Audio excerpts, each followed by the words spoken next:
오늘은 주제가 지금 이렇게 두 짐승이 아주 강력하게 역사하고 있는 시대에 우리가 살고 있는데, 그러면 황 목사님, 우리는 어떻게 살아야 됩니까? 라는 질문에 제가 대답을 해드려야 될 것 당연하죠. 제가 오늘은 이 질문에 어떻게 대답해야 될 것인가를 앞으로도 계속 하겠지만, 오늘 우선 초보 단계로 이 말씀을 드리려고 합니다. 제가 지난 한 2년 동안 가족을 보질 못했는데, 이제 내일 제가 제 가족 보러 가서 1월 첫 주까지 있다가 올 터인데, 그 사이에 천사 시리즈를 공부하게 될 거예요. 이 천사 시리즈는 여러분들이 평소에 아는 것들도 있지만 또 필요한 것들이 많아요. 그래서 하나하나 잘 정리하시면서 이 시리즈를 한 10개 정도의 강의가 있는데, 이거 끝나고는 제가 계속해서 두 짐승 시리즈를 좀 업그레이드 된 부분을 또 이제 설명하려고 그래요. 그러니까 이 두 짐승 시리즈가 아직 끝나지 않았어요. 이제 시작이에요. 그러니까 천사 시리즈를 잘 공부하시고, 그 다음에 이제 이 두 짐승 시리즈로 또 들어갔으면 합니다. 자, 우리가 항상 이야기하지만 제가 칠판에 이렇게 적어 놨는데요. 이 세상 7,000년이 뭔가라는 그 말씀을 여기다 다시 간단하게 썼어요. 그래서 여러분들도 가르치실 때 항상 이 부분을 정돈하시고는 또 가르치기 시작하세요. 여기 보시면 이 세상 7,000년은 창조 목적 학교다. 이거 우리 다 아는 이야기죠. 그럼 누가 질문을 하면 왜 그렇습니까? 하면 여러분들 질문 대답하셔야 돼요. 자, 그러면 학교니까 분명 학생이 있을 텐데, 그 학생이 누구냐면 하나님의 자녀들이에요. 이제 그리스도인들이 학생이에요. 이 학교 학생. 그리고는 학교니까 항상 필수 과목이 있어요. 공부해야 되는 과목이 많지만 절대적으로 필수 과목들이 있어요. 이 필수 과목이 뭘까요? 여러분들, 필수 과목이요, 필수예요. 필수 과목이 삼위일체론이 제일 중요한 거예요. 우리가 그래서 이 공부를 많이 하는 거예요. 두 번째 필수 과목이 뭐냐면, 삼위일체론 하면 항상 따라오는 또 학문이 있어요. 뭐냐면 삼위 중에서 중요한 학문이 기독론이. 왜냐하면 이 삼위 하나님 중에서 우리와 직접 관계되시면서 이 세상에 내려오셔서 우리의 모든 문제들을 해결해 주시는 그분이 예수 하나님이세요. 그렇기 때문에 예수 하나님에 대해서 우리 학생들이 잘 알아야 돼요.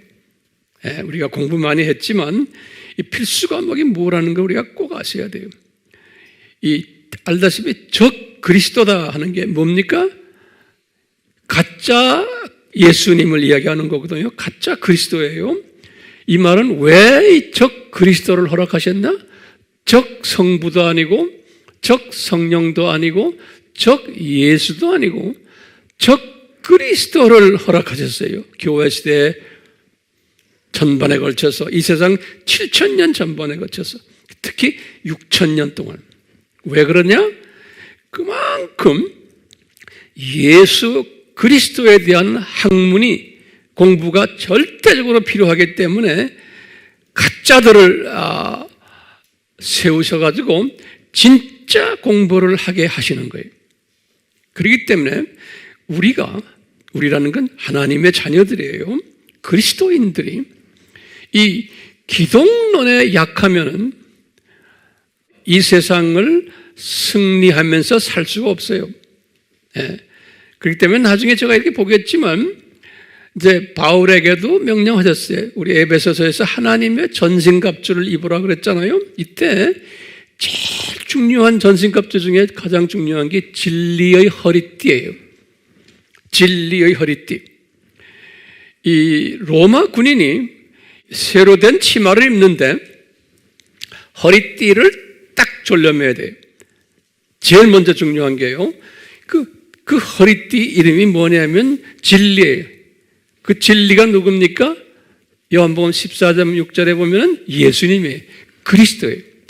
그리스도 기독론으로 허리띠를 단단히 매야 돼요. 로마 군인이 허리띠, 기독론으로 진리의 허리띠로 매지 않으면 어떻게 돼요? 전투 못해요. 치마가 흘러내려서 그거 꼭 적어놓으세요. 전투할 수가 없어요. 아무리 다른 무기를 다 가지고 있어도 전투 불가능. 왜요?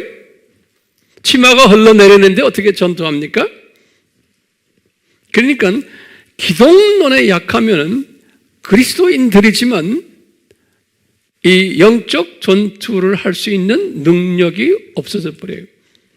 그래서 저게 순서대로 봤지만 이 하나님의 전신갑주하고는요, 진리 허리띠로 매야 돼요. 이게 예수 그리스도로 기독론으로 강하게 무장해야 돼요. 그 다음에 무장을 한 다음에 의의 흉배. 이건 성결론이에요. 성결하는 거예요. 의의 흉계, 성결. 그 다음에 화평의 복음, 이건 전도예요. 발로서 전도하는 거예요. 그 다음에 믿음의 방패, 구원의 투구, 구원론이. 여기 지금 이게 다 방어무기들이거든요. 여기에요. 5가지가. 근데 방어무기인데, 방어무기를 아무리 무장하고 있어도 뭐가 약하면 방어무기가 소용없어요? 치마가 흘러내리면 이게 아무 소용없어요. 왜요? 치마가 흘러내리면 그 치마를 내려가지 않게 붙잡고 있어야 되잖아요. 치마를 붙잡고 있으면 오른손에는 칼을 들고 있는데 전투를 할 수 있어요? 못해요. 방어도 못해요. 그렇기 때문에 뭐가 제일 중요해요?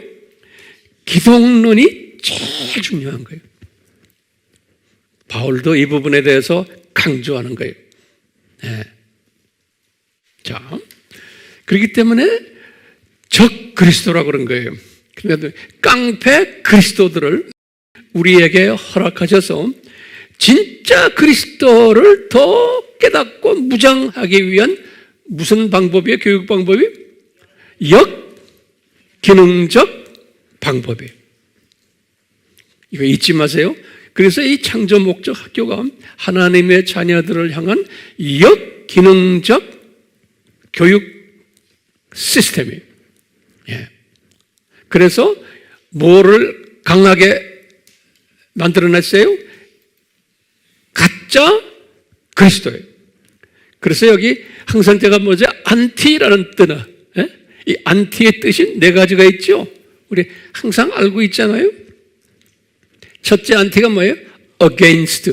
진짜 그리스도에 대해서 against, 대항하는 세력들을 하나님이 만들어냈어요. 우리 주변에도 지금 그게 많아요. 두 번째는 in opposition, 반대 위치에 있게끔 하는 거예요. 진짜 그리스도의 반대 위치에 있게끔 해서 겉으로 보면 몰라요. 그러니까 우리가 이 진리로 무장하지 않으면은 이거 구별력이 없어져요. 분별력이. 많은 기독교인들이 오늘날 그래요. 예. 세 번째는 뭐예요? in place of, 대체시키는. 진짜 그리스도를 대체해가지고 또 무슨 그리스도를 만들어냈는데 교회 안에 많아요. 이게 이 진리로 무장하지 않으면은 이게 구별력이 없어져요. 이렇게 디자인하셨어요. 하나님께서 교회 시대의 안티, 적 그리스도들을. 그 다음에 마지막에 false, 가짜들을 만들어서. 이 4가지 안티란 뜻 우리 항상 제가 반복하고 해요. 예. 목적이 뭐예요? 진짜에 강하도록 만들기 위해서 그러는 거예요. 진짜에 강하도록요. 진짜에 강해야지만 내가 성화가 가능하고 전도도 할 수 있고 화평의 복음이 믿음도 더 강해지고 구원론도 강해지고 그러는 거예요. 이게 다 순서가 있어요. 그러니까 기독론이 강해야 돼요. 그래서 우리 AMI 교회는 제가 제 나름대로 최선을 다해서 여러분들에게 기독론을 강조하며 가르치고 있잖아요. 네? 왜냐하면 이 기독론을 제대로 딱 가지고 있으면 이거 엄청난 방어 무기가 되는 거예요. 이 깡패들이 덤벼들질 못해요. 그렇기 때문에 여러분들이나 제가 이 기독론으로 진리로 딱 허리띠를 메고 있으면 주변에 어떤 가르침이 와도 거기에 속힘당하지 않아요. 네, 그리고 분별력을 가져요. 여러분들이 웹에 들어가서 뭐 이런 말 저런 말 많이 듣잖아요. 요새는 뭐 하지 말아라도 듣게끔 되어 있어요. 그럴 때 딱 분별력을 가지래요. 그 오늘날은 엄청난 엉터리들, 가짜들이 난무하기 때문에 진짜처럼 보이지만 알고 보면 아니라는 걸 여러분들, 제가 여러분들 눈, 손발을 잡아가지고 봐라, 보지 말아라 할 수 없어요. 여러분들이 보시고는 분별을 딱 하실 능력을 가지셔야 돼요. 안 그러면 넘어지게 돼 있어요. 오늘은 그 세력이 엄청 강한 때에 우리가 지금 살고 있는 거예요. 그러니까 제 책임이 뭐예요? 여러분들에게 진리의 허리띠를 단단하게 매도록 해주는 책임이 저에게 있는 거예요. 안 그러면 여러분들 들림받지 못해요. 예수님의 신부가 되지 못해요. 오늘 그 이야기를 좀 해주려고 그러는 거예요. 지금 우리가 지금 그런 때에 살고 있기 때문에 제 책임이에요. 자, 여기 보시면 창조 목적 학교예요. 교장이 그러니까 예수님이시고 교육 방법은 역기능적 이거죠. 그럼 제가 한번 열어볼게요. 왜 역기능적 방법을 택하셨나요? 요 질문에 제가 칠판에다 적지 않았어요. 여러분들 왜 역기능적 방법을 택하셨나요? 그럼 여러분들 이렇게 대답하셔야 돼요. 제가 깨달은 거예요. 왜 그러냐? 피조물의 한계성과 나약성 때문에 그래요. 전지하신 하나님이 아신 거예요. 하나님의 자녀들, 그리스도인들이 피조물이기 때문에 이분들의 한계가 있고 나약한 부분이 있는 거예요. 그러면 무슨 한계와 나약성이 있는가요? 라고 한번 또 질문 던져보시면 전지하신 하나님이 아신 거예요. 뭘 아시느냐? 내 사랑하는 내 자녀들이 이 영원한 복, 육, 혼, 영 복이죠? 이 복이요. 이 복을 무료로 대가 없이 받기 때문에, 노력 없이 받기 때문에 이 엄청난 선물을, 그 선물의 가치를 모르게 되어 있어요. 이게 피조물의 한계성이에요. 또는 그 선물의 소중함을 망각하게 되어 있어요. 전지하신 하나님이 그걸 아시는 거예요. 그뿐 아니라 주신 분이 누구신가? 정체성도 약하게 되고 거기에 관심 없게 되고, 이 무료로 받으면 그래요. 그 다음에 주신 분의 목적도 가볍게 생각하게끔 되어 있는 거예요. 이게 피조물의 한계성이고 약한 부분이에요. 근데 예를 좀 들어봅시다. 우리가 지금 공기도 무료로 받았잖아요. 물도 무료로 받았죠? 햇볕도 무료로 받았어요. 그렇기 때문에 거기에 대한 고마움을 우리가 모르는 거나 같아요. 그 예를 꼭 적어 놓으세요. 그 다음에 이제 여러분들 또 예를 들게. 그렇기 때문에 하나님의 입장에서는 사랑하는 자녀들이 이 무료로 주신 이 엄청난 이 복을 소중하게 여기게 하기 위해서는 어떻게 해야 돼요? 예? 그러기 위해서는 뺏어버려야 돼요. 당분간 뺏어가지고, 제가 항상 이런 말 쓰죠. 고생도 엄청난 고생을 시켜봐야지만 그 소중함을 알게끔 되어 있는 거예요. 이게 역기능적 하나님의 교육 방법인 거예요. 그래서 나쁜 놈들도 거기 끼어가지고 우리를 고생시키는 거예요. 그게 이제 적 그리스도예요. 예. 하나님이 사랑하는 자녀들에게도 여러 가지로 겸손 훈련을 시키실 때 이런 훈련 시키세요. 물질도 뺏어가요. 그러니까 물질 뺏어서 항상 돈이 없어 보고 은행에 빚이 많아야지만 돈의 가치를 알게 돼요, 사람이. 뿐만 아니라 몸이 약해져 가지고 항상 아픈 데가 있어야지만 건강의 소중함을 알게 돼요. 내가 왕따 당해봐야지만 학교 다닐 때 왕따 당한 사람을 이해할 수가 있어요. 항상 아픔을 경험해야지만 내가 깨닫게 돼요. 그 소중함을. 그렇기 때문에 주님께서는 우리 인간의 나약성 때문에 이렇게 뺏어가려고 하는 이 플랜을 짜신 거예요. 이 창세 전에. 그러면 언제 이것을 디자인하셨냐? 그러면 우리 항상 배웠죠? 창세 전에 이것을 디자인하셨다라고 보는 거예요. 이 디자인하시고는 이 학교에 교육 초점이 뭘까요? 여기 중요한 게 교육 초점이. 네? 교육 초점이 이겁니다. 이 창조 목적 학교의 교장이 예수님이시다라는 거. 그리고는 이분이 그리스도이시다. 그래서 이분이 진짜 예수 그리스도이시다.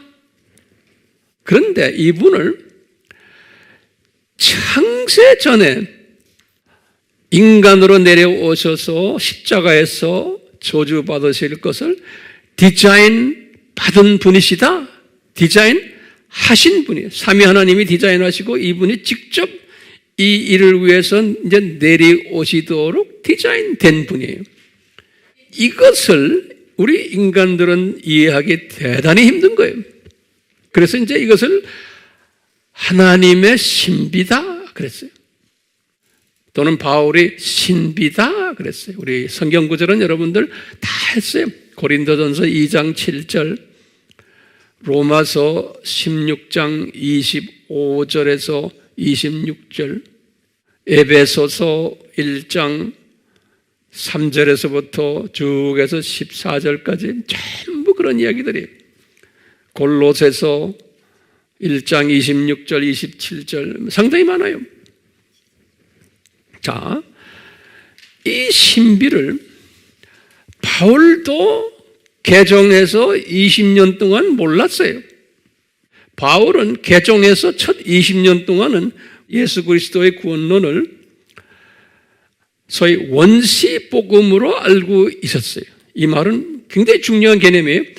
아담이 타락했기 때문에 자유의지를 발동 잘못해가지고 그래서 예수님이 오시게 되었다.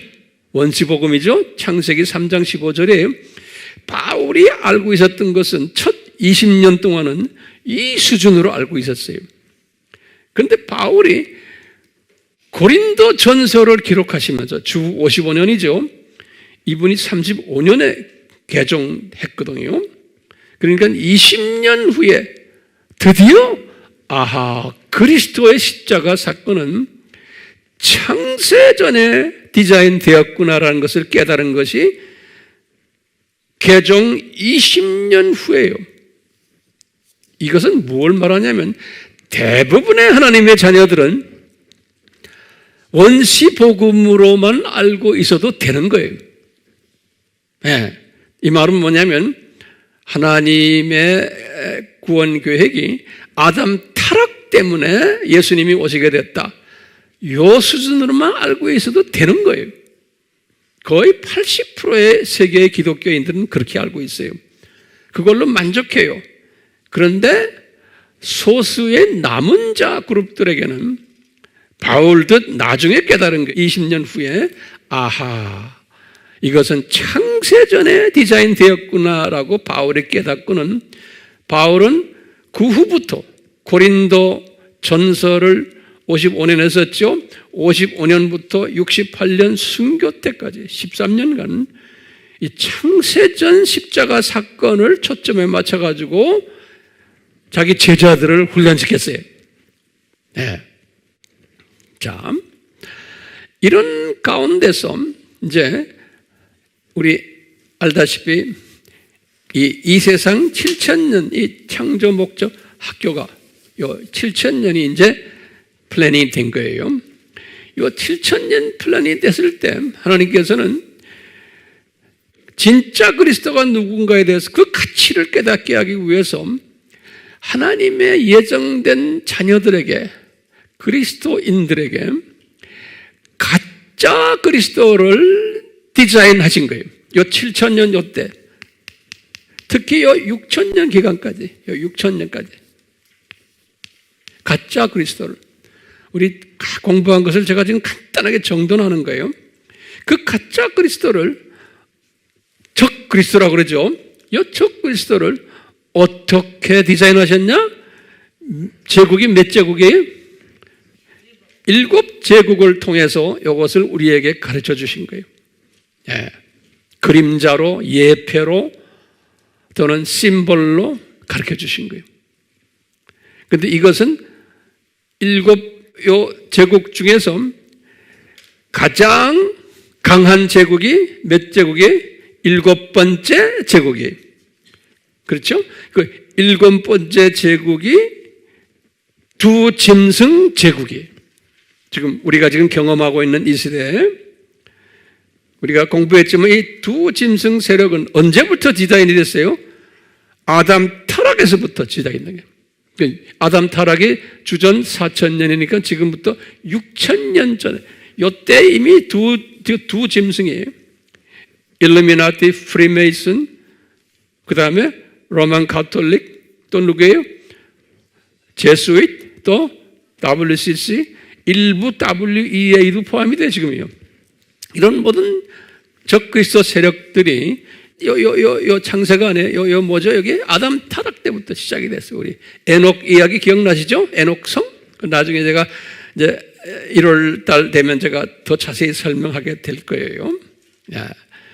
그 7제국 중에 처음 6제국이 뭐였던가요? 순서대로 처음에 애굽 제국, 그 다음에 아스루 제국, 그 다음에 바벨론 제국, 그 다음에 페르시아 제국, 그 다음에 그리스 제국, 그 다음에 뭐예요?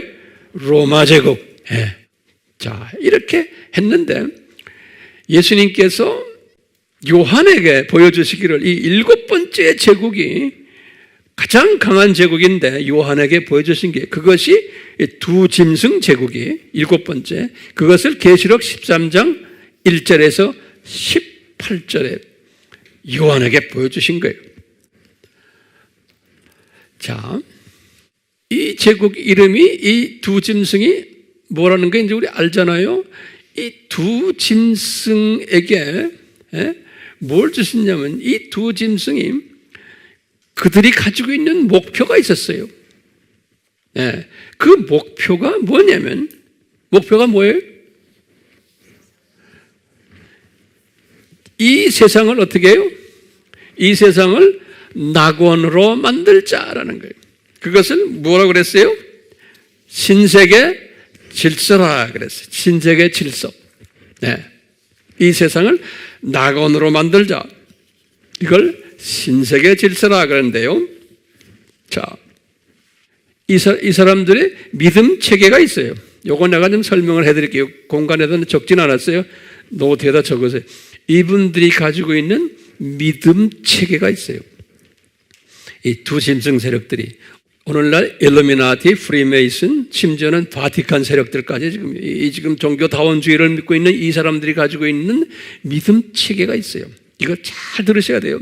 이분들이 가지고 있는 믿음 체계는 뭐냐면 우리 주변에서 지금 이것이 지금 우리가 지금 피부로 느끼고 있는 거예요. 뭐냐면 첫째요. 이분들은 말로는 일루미나티도 너 종교가 뭐냐 그럼 다 로만 가톨릭 아니면 개신교 그룹들이에요. 유대교 그룹들하고 이 팀들이에요 모두. 겉으로 보면은 우리와 같이 보여요. 그런데 이분들의 믿음 체계는 우리와 달라요. 말로는 기독교인이라 그러지만요. 지금 이 바티칸 그룹도 마찬가지고 제수잇 마찬가지고 지금 WCC 그룹들도 다 마찬가지고 우리와 달라요. 겉으로 보면 비슷하게 보이는데 이분들의 믿음 체계는 뭐냐면요. 마음속에 지금 뭐가 있냐? 무신론이. 거기다 이제 적으세요. 무신론에 신이 없다라고 보는 거예요. 무신론이면서 이분들이 몰래 섬기는 신이 누구냐면 루시퍼를 섬겨요. 그래서 이 그룹들이 루시퍼를 숭상하는 예배를 해요. 네. 그것이 지금 오늘날 서서히 드러나고 있는 거예요. 그 감사한 것은 이제 웹에 들어가면 이런 것들이 지금 노출되고 있죠. 예? 이게 우연이 아니, 우리 주님께서 다 디자인하셔가지고 이제는 그 노출될 하나님의 때가 되니까 그 노출시키는 거예요. 예. 이런 걸 또 전문으로 노출하는 분들이 계시잖아요. 고맙죠. 예. 그러니까 우리는 그런 걸 딱 보고는 이것을 해석하는 능력이 딴 분들과 달라야 되는 거예요. 예. 대부분의 하나님의 자녀들은 그걸 보고는 이런 게 있구나 그냥 이렇게 해버리는 분들도 많고, 이것을 더 영적으로 깊이 이 시스템 속에서 보는 사람들이 있는 거예요. 그러니까 그 시스템 속에서 보시라고 제가 이렇게 지금 여기에 서서 지금 하나하나 지금 설명해 주는 거예요. 자, 이 믿음 체계가 뭐라고 그랬어요? 무신론 사상을 가진 루시퍼를, 사탄이 아니에요. 루시퍼를. 우리 시원의정서 지난주에 공부했죠? 그분들이 거기에 우리는 누구를 섬긴다고 그랬어요? 루시퍼 섬긴다고 그랬죠? Yes, no. 그분들이 문서화한 거예요. 그리고 실제로 하고 있어요. 자, 그러면서 이분들은 어떤 믿음 체계를 가지고 있냐면, 이 세상을 낙원화 시키는데, 우리가 지금 말하는 이 7000년 이 세상이 아니에요. 이 사람들은 이 세상이 계속 한다고 보는 거예요. 이 세상이. 그러니까 저 세상이 없는 거예요. 저 세상이 없고 이 세상이 계속 간다고 보는 거예요. 이 세상이. 그러면은 낙원화 시키는 거예요. 지금 이 세상을 낙원화 시켜놓으면 그럼 어떻게 되느냐? 첫 번째 뭐냐면요, 이 세상에 살다가 죽은 사람들이 있어요. 그동안 이 세상에 살다가 죽은 사람들이, 이분들의 개념이 뭐냐면 죽은 사람들은 그냥 무의식 속에서 땅에 묻혀서 있다는 거예요. 무의식 속에서. 저 세상 낙원 개념이 없어요. 이 세상 낙원이기 때문에 묻혀서 있다가 이 세상을 자기네가 낙원으로 만들어 놓으면, 그러면 어떻게 되느냐? 이분들이 다시 살아나가지고 이 세상에서 영원히 산다는 거예요. 그러니까 단순한 이런 생각이에요. 근데 이런 것이 이루어지겠어요? 이루어지지 않지만 이런 개념을 가지고 있는 거예요. 또 두 번째 개념은 뭐냐면요, 두 번째 개념은 제가 더 자세히 설명하겠지만, 예수님께서 디자인하신 게 뭐냐면, 이 친구들이 어떤 개념을 가지고 있냐면, 이 세상에서 최소한 장수를 하면서 이 세상에서 영원히 살려고 하는 그러한 생각을 가지게 될 것이라는 거예요. 예수님께서 그렇게 말씀하셨어요. 그걸 어떻게 하느냐?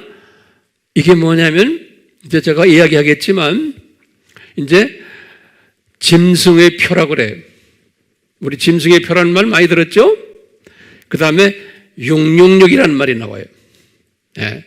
이런 모든 것은 제가 언젠간 이야기하겠어요. 이런 것을 통해서 이 사람이 장수하도록 디자인이 되어 있는 거예요. 어떻게 디자인된 것은 오늘 제가 이야기 안 해요. 그래서 이분들은 지금 인공지능이니 기타 등등 이런 것들, 이거 하는 이유가 있어요. 이 세상에서 장수하도록 이분들이 과학이 발달돼 가지고 하도록 되어 있는 거예요. 그게 예수님이 다 예언하신 거예요. 그러니까 오늘날 지금 그쪽으로 지금 가고 있어요. 우리 인간이 이제는 100세 시대, 이건 아무것도 안 해. 좀 있으면 이제는 우리의 뇌를 컴퓨터라이즈 시켜가지고요, AI와 같이 하고 연결돼 가지고 우리를 500년, 1000년씩 살 수 있도록 지금 이 일을 여러분들 웹에 들어가면 요새 이 전문가들이 이야기하고 있어요. 제가 숙제로 드릴게요. 한번 자세히 들어가서 보세요. 이렇게 지금 세상이 지금 100세 시대가 아니에요. 이제는 500년, 1000년도 살 수 있도록 꿈을 꾸는 시대예요. 네, 그렇게 하도록 지금 세상이 과학이 그쪽으로 가고 있어요. AI를 통해서, 인공지능을 통해서. 근데 이것이 성공할까요? 못할까요? 성공 못해요. 그렇지만 그렇게 이분들이 지금 하고 있어요. 지금 우리가 지금 그런 때에 살고 있는 거예요. 예. 왜요? 이 세상을 낙원화시켜서 이 세상에서 영원히 살도록 만드는데 그 조건이 있어요. 쓸데없는 사람들은 우생학적 측면에서 이 세상에서 다 없어지게 하고 우수족속들만 살게 하고 그 다음에 우리가 이 사람들의 여기에 지도자급들 우리가 통치를 하고 우리가 지배하고 우리가 마음 내는 대로 저 사람들 데리고 통치하면서 우리가 살겠다는 거예요. 그래서 지금 오늘날 지금 모든 것이 통치 사회로 지금 가고 있죠. 예, 이렇게 가야 되는 거예요. 예, 모든 것은요. 그러다가 언제가 되면 망해요?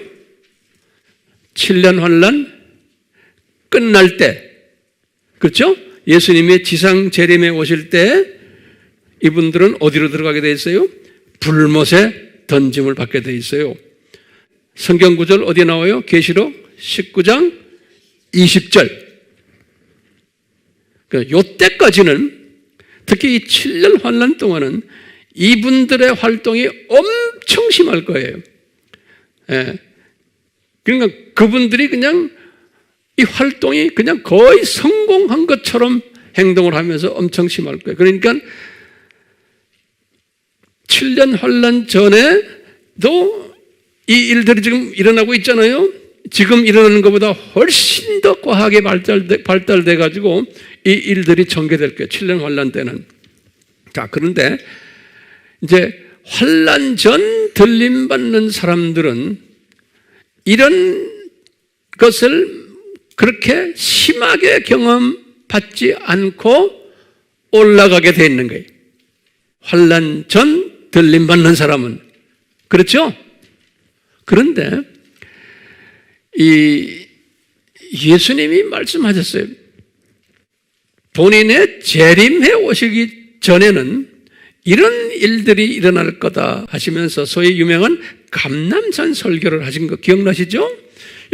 예수님이 감람산 설교에서 마태복음 24장과 25장 이 두 장이 감람산 설교 아닙니까? 유명한 설교죠. 감람산 설교라고 그래요. 영어로는 Olivet Discourse 그래요. Olivet 그래요. Olivet Discourse란 말은 teaching이라는 소리예요. Preaching, teaching 한다는 Discourse 그래요. Olivet Discourse. 이 감람산 설교에서 뭐라고 그러냐면 예수님의 재림 전에는 기독교인들 중에서 하나님의 자녀들 중에서 이 두신승 이 사회 속에서 하나님의 자녀들이 두 종류의 하나님의 자녀들이 있다는 거예요. 이 예수님의 재림 전에 이 두 짐승 세력이 강하게 있을 때 하나님의 자녀들 중에서 두 종류의 하나님의 자녀들이 살고 있을 텐데 한 팀은 뭐냐? 들림을 받는 그런 분들이 살고 있고 대부분의 사람들은 들림받지 못하고 남겨지는 사람들이 있다는 거예요. 이 말은 뭐냐면 7년 환란을 통과하는 사람들이 대부분이라는 거예요. 하나님의 자녀들 중에서. 그런데 이 남겨진 사람들이 다 나쁜 게 아니에요. 그 중에 괜찮은 정말 예수님의 신부감 중에서도 남겨지는 사람들이 있는 거예요. 여기 내가 썼는데 일부는 이 순교자 반열에 들어있는 사람들. 네. 요건 이방인이에요. 이방인들 중에 순교자 반열에 들어있는 사람들은 환난을 통과하면서 환난 기간 동안 열심히 복음을 전하다가 순교당하는 거예요. 순교당하다가 이제 예수님이 지상 재림하실 때, 그러니까 다시 지상 재림 전에 혼인잔치 있잖아요. 혼인잔치 때에 들림받아서 올라가서 혼인잔치에 참여하는 자들이 7년 환난 때에 추수 일을 하다가 그런 사람 여기에도 분명히 있을 거예요. 이분들은 굉장히 높은 분들이에요. 그냥 들림받는 사람들보다 훨씬 높은 분들이 순교자 반열에 있기 때문에. 자, 그 다음에 두 번째 그룹은 유대인 그룹들이, 지금 유대인들은, 메시아닉 유대인들은 우리 14만 4천이라 그러잖아요. 오늘날 많은 유대인들이 지금 복음화가 되고 있는데 그 유대인들이 내가 볼 땐 대부분이 가짜 유대인들이에요. 진짜 유대인은 누군지 몰라요. 네. 왜 가짜 유대인이라고 제가 말씀드려요? 오늘날 유대인이라는 개념이 성서적인 개념이 아니에요. 오늘날 우리가 지금 유대인이라 그런 사람들은 비성서적인 개념 속에서의 유대인이 된 사람들이 대부분이에요. 오늘날은 어떤 사람을 유대인이라 그래요? 넘버원, 어머니 모계를 따지는 거예요. 어머니가 유대인이면 유대인이다 그런 거예요. 그러니까 이건 비성서적이에요. 성경적으로는 아버지가 유대인이어야 되는 거예요. 두 번째는 어떤 사람이 유대인이다 그러냐면 이방인이지만 유대교로 개종한 사람을 유대인이라고 그러는 거예요. 오늘날 유대인 중에서 이런 사람 많아요. 그러니까 비성서적이에요. 세 번째는 유대인 가정에 이방인들이지만 어답션 된 거예요. 양자로 들어간, 어답션이란 말 알죠? 입양했대. 입양하면 유대인이 되는 거예요. 그러니까 그것도 비성서적이에요. 많아요, 그런 사람들 지금. 네 번째로는 유대교로 개종을 했으면 유대인이 되는 거예요. 이방인 중에서. 그렇기 때문에 오늘날 유대인들은 이 네 가지의 카테고리에 의해서 유대인으로 하기 때문에 진짜 성서적인 유대인은 우리가 찾기 힘들어요. 그리고 이제 일루미나티 그룹들 중에 유대인들이 지금 많은데요. 이 유대인들 다 가짜 유대인들이에요. 그것도 제가 이제 때가 되면 다 말씀드릴 거예요. 그러니까 진짜 유대인은 숨겨져 있어요. 그러니까 오늘날 메시아닉 주가 14만 4천 할 때는 그 숫자가 지금 얼마인지를 몰라요. 그리고 진짜 유대인이 누군지도 몰라요. 그러니까 가짜들이 지금 돌아다니고 있는 거예요. 그러니까 우리가 뭐 유대인 복음화 합시다. 그래서 열심히들 뭐 이스라엘에 가고 뭐 여기 그거요. 비성서적인 유대인들을 복음화하는 일이 지금 많이 일어나고 있어요. 예. 그렇게 해서 그 사람들 복음화시키면 좋지요. 그렇지만 유대인 복음화라는 게 그렇게 간단한 게 아닌 거예요. 예. 그렇지만 일어나고 있어요. 일어나고 있는 건 분명하죠. 왜? 이 14만 4천 숫자가 차야 되기 때문에 지금 차고 있는 거예요. 자, 이분들은 들림을 받질 않아요. 이분들은 7년 환란을 통과하면서 이분들은 유대인 복음화를 하는 사람들로 있다가 순교당해요. 그래가지고 똑같이 이 7년 환란이 끝날 때에 혼인잔치로 올라가는 신부들이 되는 거예요. 그런 내용들이 요 계시록 20장 4절에 보면 암시되어 있어요. 계시록 20장 4절에. 네. 자, 이런 배경을 우리가 지금 공부하면서요. 이제 오늘은 지금 우리가 이 두 짐승 세력이 강하게 지금 활동하고 있는 이때에 우리 크리스천들은, 그리스도인들은 어떻게 살아야 되는가? 여기에 대한 답을 이 바울이 에베소서를 쓰시면서 메시지를 받은 거예요. 바울이. 에베소서는 이분은 이미 창세전 십자가 사건을 깨달은 후에요. 네, 깨달은 후에 에베소서는 주후 60에서 62년에 기록했잖아요. 에베소서를 기록하시면서 이분이 엄청난 비밀을 깨달았어요. 이게 뭐냐면요, 제가 이제 칠판에는 다 짓질 않았어요. 그러니까 이제 보세요. 에베소서를 쓰실 때 어느 제국이 있었어요, 그때? 로마 제국이. 그렇죠? 이 로마 제국이 몇 번째 적그리스도예요, 지금? 몇 번째 적그리스도예요? 6번째. 그렇죠? 이 로마 제국의 밑에서 엄청난 핍박을 받으면서도 반 로마 제국에 관한 이야기를 일체하지 않았어요. 못하게 했어요.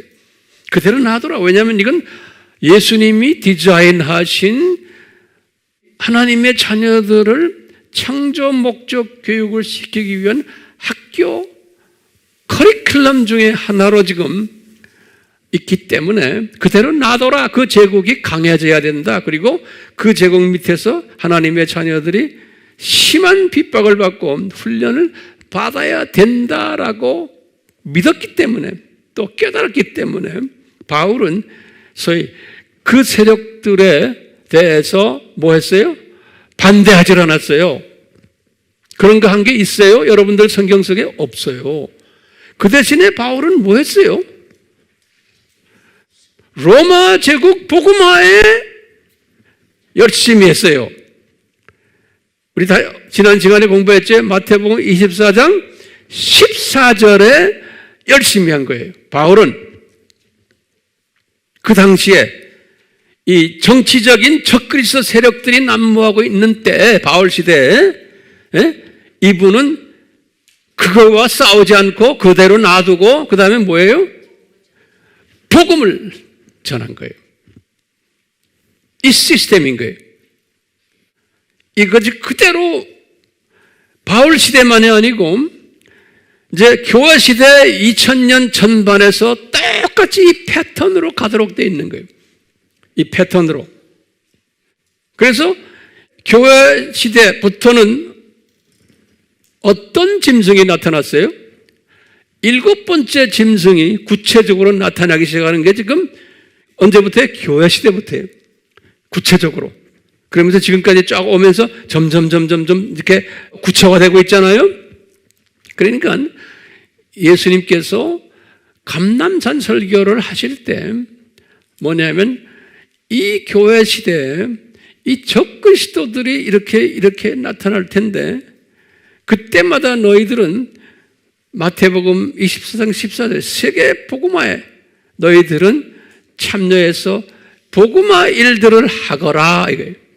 이 적그리스도들은 점점 심하게 나타나고 할 때, 그러니까 가짜 그리스도 세력들이 나타나가지고 너희들을 방해할 텐데 너희들은 뭐 해야 된다? 진짜 그리스도를 나가서 외쳐라는 거예요. 이 두 세력이 공존하게 되어 있다는 거예요. 이 두 세력이. 그런데 어느 세력이 더 강해요? 진짜 그리스도 세력들이 훨씬 강한데 겉으로 보기에는 약한 모습으로 보이게끔 디자인하신 거예요. 그래서 이 가짜들이 진짜들을 괴롭혀요. 핍박하고. 이놈들이 더 강하고 영향력이 있고 돈도 더 많이 가지고 있고 권력도 다 가지고 있고 이 세상의 왕 노릇들을 다 하는 거예요. 지배자. 그런데 이 진짜 그리스도 세력들은 이놈들에게 핍박받으면서도 핍박 안에서 끊임없이 복음 전파를 할 거라는 거예요. 이 디자인이에요. 그러기 위해서는 이제 바울이 에베소서를 집필하실 때 바울에게 가르쳐 주시는 거예요. 에베소서를 집필하실 때. 뭐냐면 바울아, 에베소서를 집필할 때 이런 내용을 기록해라. 그러는 거예요. 자, 어떻게 기록하냐? 제가 에베소서를 개략적으로 설명해 드릴게요. 첫째, 에베소서 1장은 무슨 내용이 있는지 아세요? 1장은 이런 내용이에요. 십자가 사건을 창세전에 디자인하셨단다라는 내용이에요. 십자가 사건을 창세전에 디자인하셨단다. 그래서 이것은 하나님의 신비다라는 내용이 1장에 기록되어 있어요. 에베소서 1장에. 그 다음에 2장에는 뭐가 되어 있냐면 2장에는 너희들 그리스도인들아, 에베소 교인들아, 너희들은 과거에 공중 권세 잡은 자 있죠? 에베소 2장 2절에 공중 권세 잡은 자들에게서 잡혀 있다가 예수님의 십자가 사건 때문에 이 창세전에 디자인된 예수님의 십자가 사건이 실제로 인간으로 오셔가지고 이 일을 일으켰기 때문에 너희들은 이제 하나님의 자녀가 되었다라는 내용이 2장이에요. 2장. 그 다음에 3장에 가서는 바울이 뭐라고 그러냐면 내가 유대인이지만 나는 세계 인구의 99%를 차지하는 이방인들을 그 속에 숨겨져 있는 하나님의 자녀들을 구원시키기 위한 사도로 나는 임명받은 자다 그러는 거예요. 3장에서. 그러니까 에베소 교회도 이방인 아닙니까? 그러니까 내가 너희들의 사도다라는 거예요. 그리고는 4장에 와서는 바울이 4장 처음에 1절에서부터 16절에 뭐라고 써놨냐면 그런데 이 에베소 교회 지도자들아 너희들 왜 서로 다투고 싸움질하느냐? 예수님 안에서 하나가 되라. 이런 내용을 적어놓은 거예요. 그 다음에 4장 17절에서 5장 5절까지는 무슨 내용을 적어놨냐면요. 너희들은 그렇기 때문에 예수 안에서 그리스도 안에서 새 사람이 되어라. 근데 옛날 라이프 스타일로 살지 말고 새 사람이 되어라. 이렇게 명령을 했어요. 그리고는 5장 6절에서부터 20절에서 너희들은 빛의 자녀들이 되어라. 다시 말하면 이 복음을 나가서 열심히 전해라. 이 로마 제국 안에서. 그리고는 5장 21장에서 33절은 그 유명한 그리스도인들 남편과 부인들 서로 사랑해주고 서로 케어해줘라. 가정생활에 대해서 썼어요. 그리고는 6장 1절과 9절에 자녀와 부모와 직장에 관계되는 삶을 어떻게 살아라 가르쳐줬어요. 그리고는 마지막 6장 10절에서 19절이 오늘 본문 말씀에 너희들은 이렇게 성공적인 삶을 살려면 이 세상에서 하나님의 전신갑주를 입어라 그러는 거예요. 여기 에베소서에 그러니까 에베소서는 창세 전부터의 십자가 사건부터 시작을 해서 원시복음을 이야기하시고 그 안에서 하나님의 자녀가 된 사람들 너희들 어떻게 살아라 라는 것을 이제 가르쳐준 거예요. 정돈됐어요? 자, 그런 가운데서 성령님께서 바울에게 그러는 거예요. 바울아, 이것 말해라. 너희들은 하나님의 자녀들은 이 짐승이 그 당시에도 짐승이 있었죠? 적 그리스도 세력들이에요. 하나님의 자녀들은 내가 허락한 이 짐승 세력들이 까불고 있을 터인데 이 교회 시대에 이 짐승 세력들에게 대항을 해서 이기려면은 너희들은 하나님의 전신갑주를 입어야 된단다 그러는 거예요. 이 말은 뭐예요? 교회 시대 전반에 걸쳐서 하나님의 자녀들은 하나님의 전신갑주를 입어야 된다는 거예요. 안 그러면은 이 악의 세력들 하나님이 디자인하신 이 적그리스도 세력들을 이길 수가 없다는 거예요. 그러니까 이놈들의 손아귀에서 고생을 한다는 거예요. 하나님의 전신갑주를 입지 않으면은 자 그러면서 이제 내가 말했죠. 하나님의 전신갑주 중에서 가장 중요한 전신갑주가 뭐예요? 진리의 허리띠를 매야 된다는 거예요. 그러니까 이 세상에 살면서 가장 중요한 방어 무기가 뭐냐면 뭐예요? 기독론인 거예요. 예수 그리스도의 정체성이 이분이 누군가, 이분이 삼위일체를 공부하면서 그 중에 어떤 분인가, 이분이 창세전의 십자가 사건 우리 알아야 되고, 원시복음 알아야 되고, 이분이 창조주이신 걸 알아야 되고, 이분이 우리의 생사화복을 주관하시는 분인 걸 우리가 알아야 되고, 이분이 만유를 통치하는 분이시라는 것을 우리가 다 알아야 되는 거예요. 이 예수님으로 무장하는 것은 허리띠를 단단히 매는 거예요. 네. 오늘날 우리가 지금 이런 메시지를 전하거나 여러분들 유튜브나 웹에 들어가서 보면은 뭐 세상이 말세다, 이제는 뭐 예수 안 믿는 사람들도 그래, 이 말세다 이제는. 예? 요새 그런 말 뭐 누구나 다 하잖아요. 기독교인들도 말세입니다, 말세입니다. 그런데 문제는 이건 거예요. 제가 영어로 말할게요. So what? 예? 지금 말세라는 말은 어느 누구나 다 하는데 So what? 그러려면 대답이 뭡니까? 진리로 뭐 해야 돼? 단단하게 매지 않으면 이 험난한 마지막 시대에 내가 예수님의 신부가 되지를 못하는 거예요. 구원은 받아요. 그렇지만 어떻게 돼요? 7년 환난을 통과하게 돼 있는 거예요. 구원받아서 하늘나라엔 가지만 일반 백성이 되는 거예요. 여기에서 엄청난 차이가 생기는 거예요. 그렇기 때문에 예수님의 신부가 되려면 뭐 해야 돼요? 기독론으로 딱 무장해야 되는 거예요. 기독론으로. 예. 제 책임이 뭡니까? 여러분들에 대한 책임이 제가 여러분들 기독론으로 단단하게 띠를 매도록 도와주는 일이 제 책임이에요. 목회자로서 이 화면으로 공부하는 분들도 마찬가지예요. 그냥 귀를 듣고 눈으로 보고 아, 그거 재밌다 이 수준으로 끝나려면 아예 들어오지도 마세요. 에? 모르는 게 나아요. 모르는 게 낫다니까. 이렇게 띠를 딱 매면요, 그 다음은 나머지는 자동적으로 되는 거예요. 예. 이 띠가 헐렁헐렁하면 나머지는 아무것도 못해요. 전투 못해요.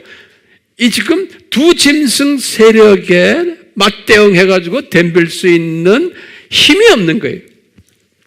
영향력이 없고 파워가 없는 거예요. 그렇기 때문에 기독론으로 꽉 차 있어야 되는 거예요. 그러면 황 목사님, 기독론이 뭡니까? 그러면 우리 아바에 들어와서 공부하시면 돼요. 거기까지 다가 일일이 다 설명 못해요.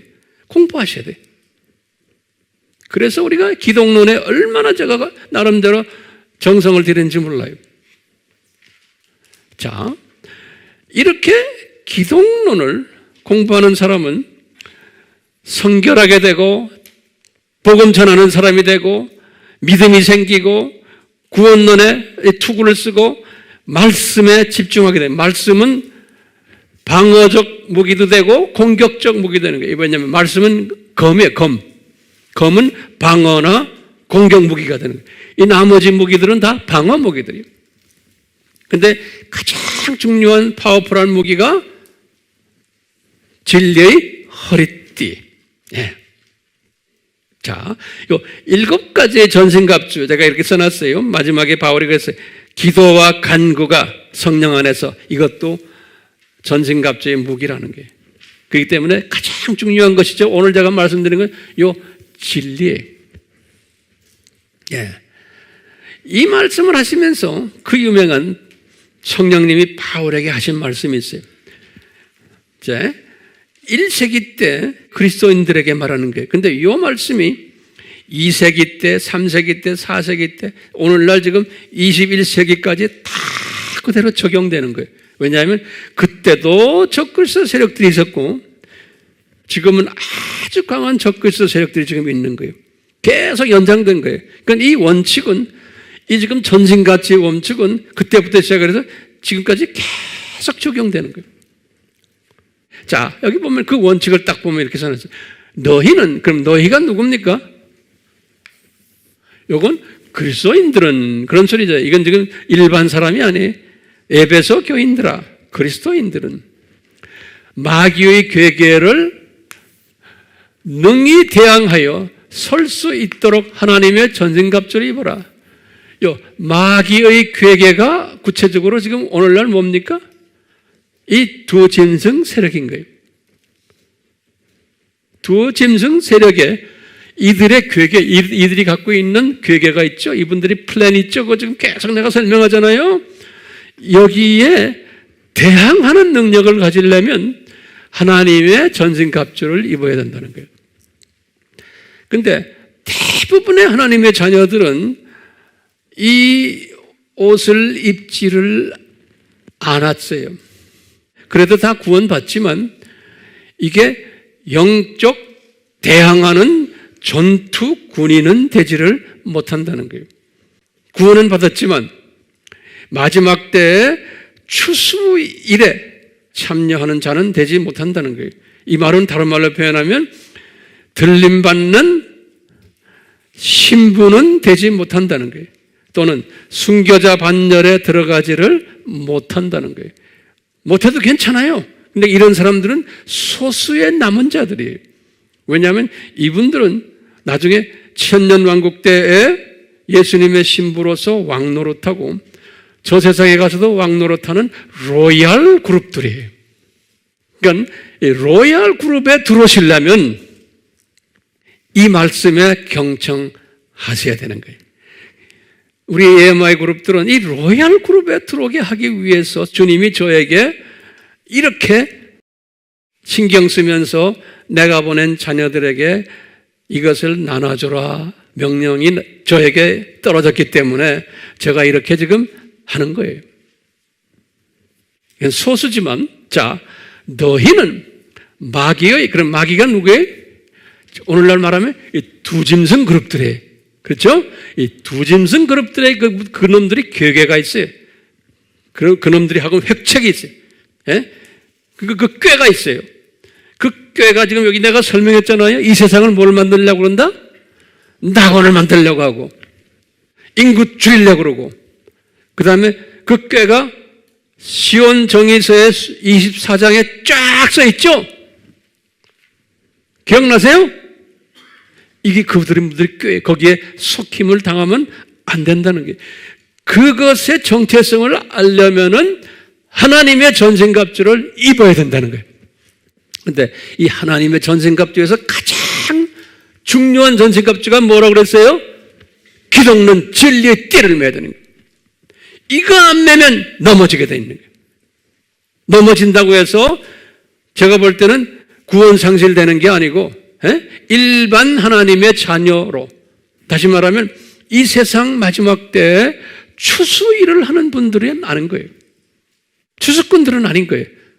자, 그러면서 여기다 딱 말했어요. 여기 11절에 12절에 이는 하나님의 전신갑주를 입어라 그러면서요, 이는 우리의 싸움이, 우리가 누굽니까? 기독교인들, 그리스도인들의 지금 영적 싸움이 이 지금 혈과 육에 대항하는 것이 아니라는 거예요. 여기 굉장히 중요한 개념이죠. 지금 두 신성 세력들과 우리가 지금 싸움하는 것이 나와서 데모하고, 우리가 지금 무슨 있죠? 이거 하는 게 아니라는 거예요. 왜? 이놈들에게 파워를 줘서 이놈들이 까불도록 예수님이 다 허락하신 거예요. 그렇기 때문에 그거 없애려고 막 해야 그게 안 된다는 거예요. 바울 시대에도 로마 제국을 없애려고 노력했어요? 아니에요. 그 하나님의 때가 되면 로마 제국은 없어지게 돼 있어요. 로마 제국은 로마 제국대로 자기의 짭이 있는 거예요. 예수님 안에서. 로마 제국이 언제 없어졌어요? 바울 때 없어졌어요? 아니에요. 476년에 없어졌어요. 바울 시대에서 약 400년 더 갔어요. 예수님의 디자인이에요. 지금 우리나라도 지금 이 남북 문제도 뭐 지금 중국 문제 이거 언제 어떻게 없어질지 모르겠어요. 우리가 이거 든다고 해서 이게 없어지는 게 아니에요. 네. 우리는 이거 들기 전에 뭐 해야 돼요? 우리는요. 세상 사람들은 이거 들게 해요. 우리는 뭐 해야 돼요? 복음 전해야 되는 거예요. 그러니까 기독교인들이 이거 들고 있으면 뭘 잊어버리는 거예요? 복음 전하는 데 초점을 맞추지 못하는 거예요. 그러니까 기독교인들을 우리는 마지막 때 주님이 오신다, 복음 전하는 일에 초점을 맞추게 도와줘야지, 이거 하라고 하는 게 아닌 거예요. 하나님의 자녀들을 오도시키는 거예요. 왜? 우리가 지금 성서에서 지금 배우는 거예요. 근데 세상 사람들은 또 기독교인이지만 세상화된 기독교인들은, 이성적인 기독교인들은 이거 해야지만 된다고 믿는 거예요. 괜찮아요.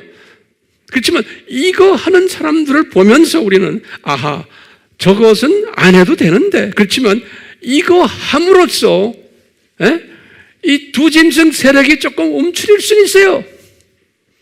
그러니까 이거 하는 것도 주님이 허락하세요.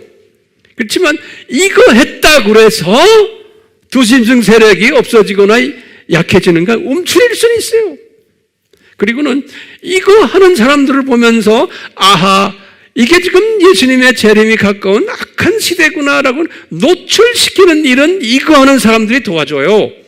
그렇지만 이거 했다고 해서 없어지는 거예요? 아니에요. 제 말 소화하세요?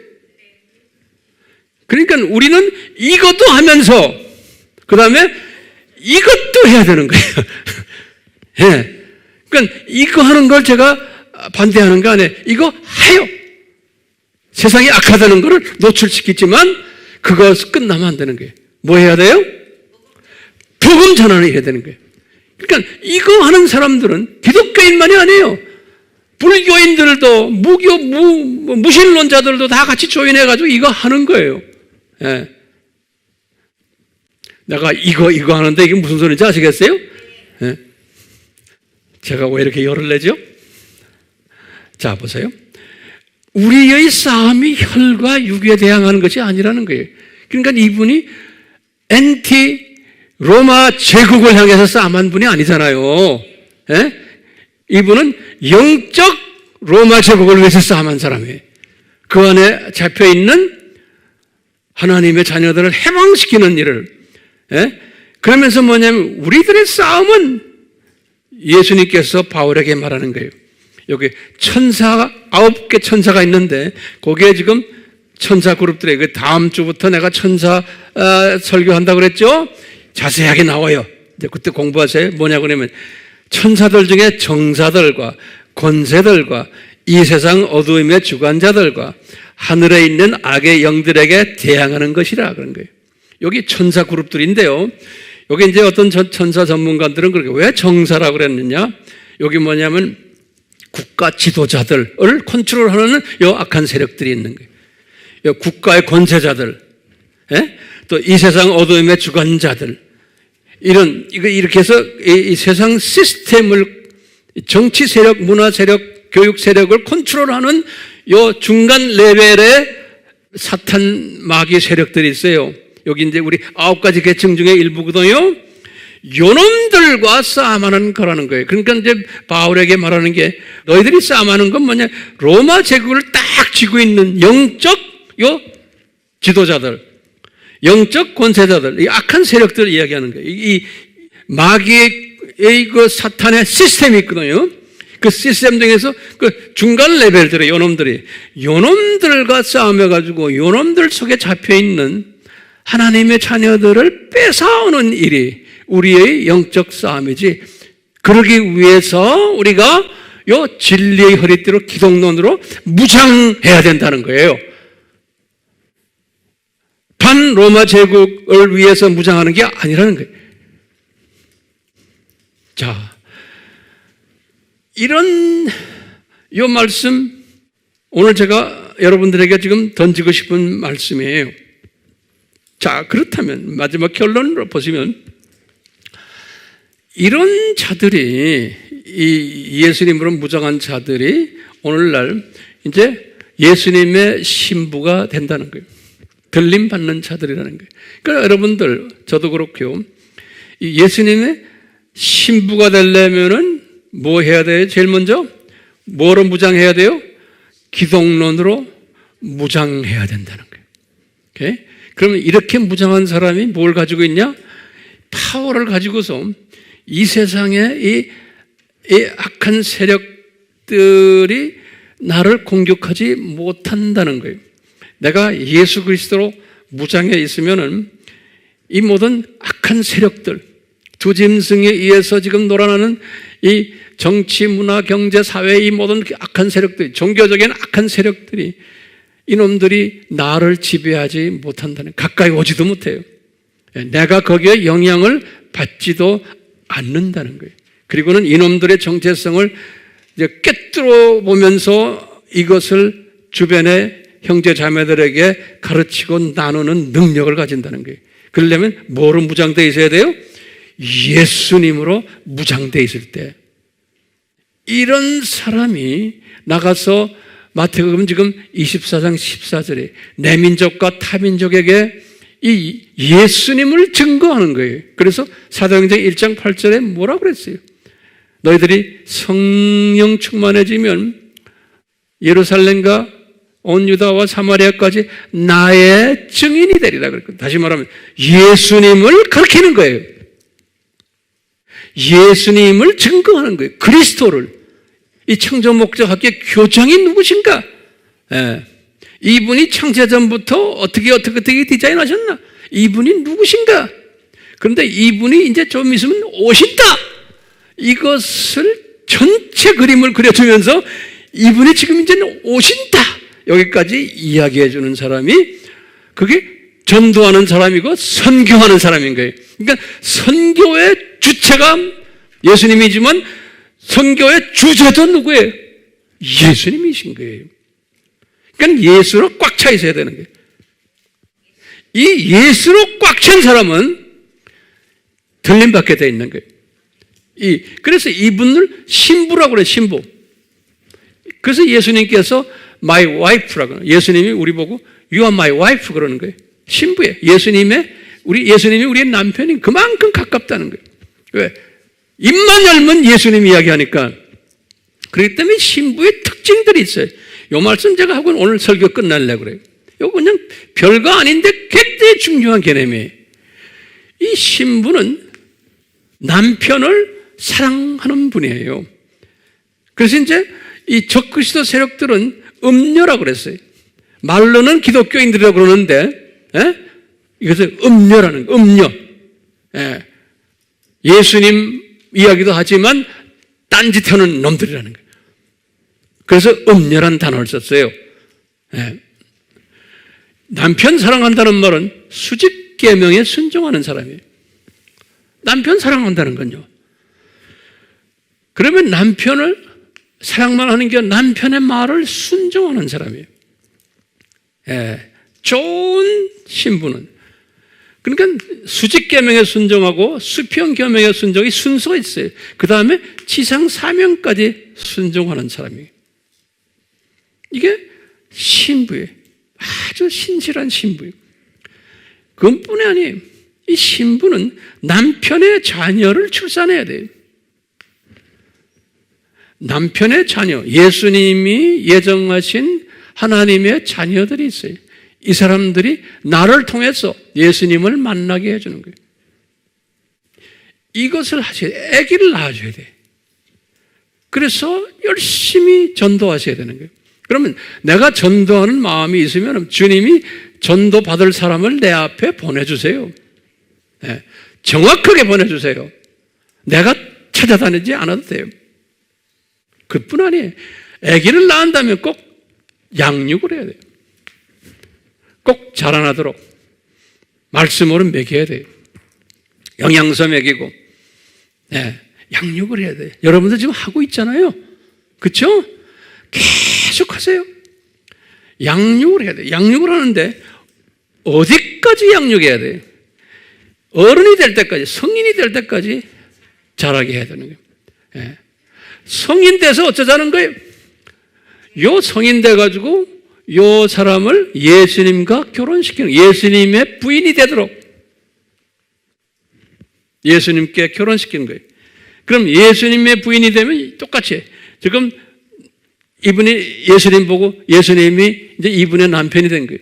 그 이분이 예수님을 사랑하게 되는 거예요. 요 과정이에요. 그래서 1번에서 6번까지 과정을 하도록, 내가 낳은 아기가 이만큼 자라가지고 예수님께 결혼까지 시킨 다음에 요 과정을 그대로 하도록 내가 이끄는 일. 예? 그런 사람이 누구라는 거예요? 예수님의 신부라는 거예요. 그런데 이런 사람은 은혜가 임해야지만 이런 사람이 될 수가 있어요. 내가 노력해서 아니에요. 은혜가 내려오면 이런 일을 하도록 성령님이 이끄세요. 노력해서 되는 게 아니에요. 그렇기 때문에 내가 노력을 해서 이렇게 한다 그러면 내가 교만해져요. 그렇게 하지 못하는 사람을 정죄해요. 그렇기 때문에 예수님은 그렇게 안 하세요. 내가 자격은 없지만 이런 일을 하도록 성령님이 이끄심을 내가 알아요. 그래서 항상 성령님이 주신 은혜에 눈물 흘리며 감격하는 사람이, 겸손한 사람이 되는 거예요. 이런 일을 많이 할수록 겸손한 사람이 되는 거예요. 절대로 남을 정죄하거나 그러질 않는 거예요. 그게 이 진리로 띠를 띈 사람은 이런 모습으로 발전되게 되어 있어요. 제가 깨달음이에요. 그러니까 오늘 제목이 뭐였어요? 우리가 지금 이 악한 이 시대에, 두 짐승이 까불고 있는 이 시대에 우리는 어떻게 살아야 되는가?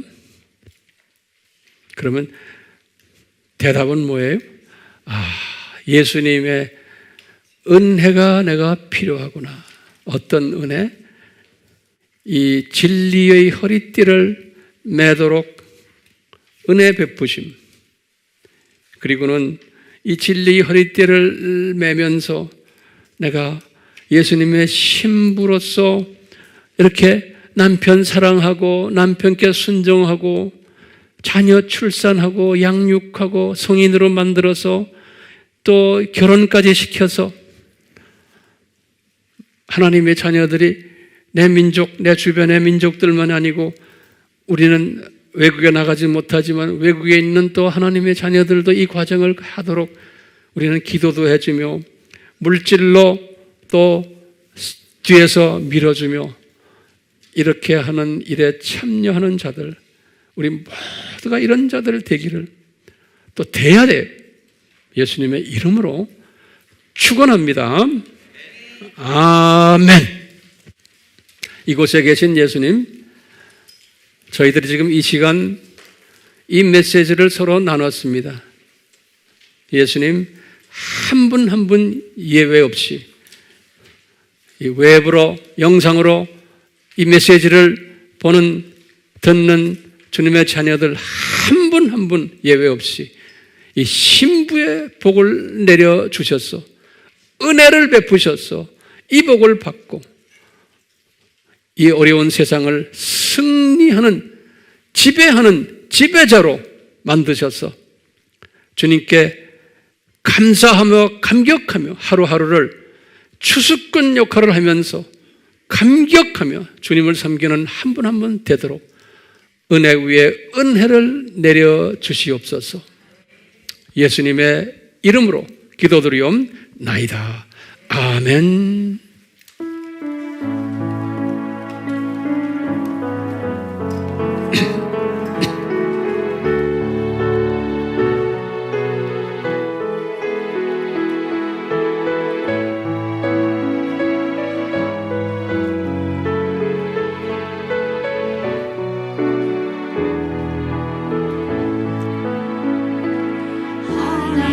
하나님의 말씀을 순종하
하나님의 외아들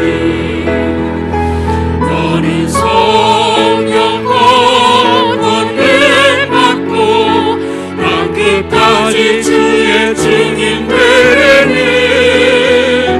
모든 곳에 너를 해치 못할 것이요 주의 천군 천사 너를 앞서 행할 것이니 너는 어느 곳에 있든지 주만 바라고 주만 바라볼지라 주만